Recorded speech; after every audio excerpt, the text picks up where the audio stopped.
પોરબંદર જિલ્લામાં થયેલા કમોસમી વરસાદ અને માવઠાથી થયેલા નુકસાનને લીધે પશુપાલકોને તેમના પરિવારના સભ્ય જેવા જ મૂંગા જીવોનો ઘાસચારા માટે તકલીફ પડી રહી છે।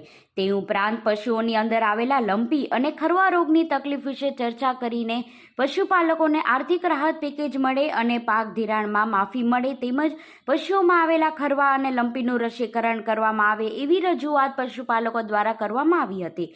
કલેક્ટરે યોગ્ય કરવા હકારાત્મક વલણ દાખવી સરકારને દરખાસ્ત મોકલી આપવા જણાવેલું હતું।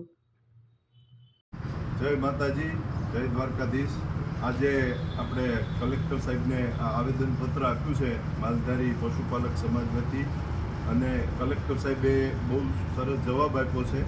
અમને અંદર 5 જણાને બોલાવ્યા હતા। કલેક્ટર સાહેબે ચર્ચા કરી કે શું તકલીફ પડી રહી છે હાલ જિલ્લામાં પશુપાલક સમાજને આ કમોસમી વરસાદથી, અને કલેક્ટર સાહેબે અમને ખાતરી આપી છે કે હું સરકારશ્રીને આ રજૂઆત તમારી પહોંચાડી અને પશુપાલકોને ધિરાણ અને જે કાંઈ પણ નુકસાન થયું છે આની અંદર એનું રાહત માટેની ભલામણ કરી કે શક્ય હોય એવા પ્રયાસો કરી કે એનો લાભ છેવાડાના પશુપાલક સુધી મળે।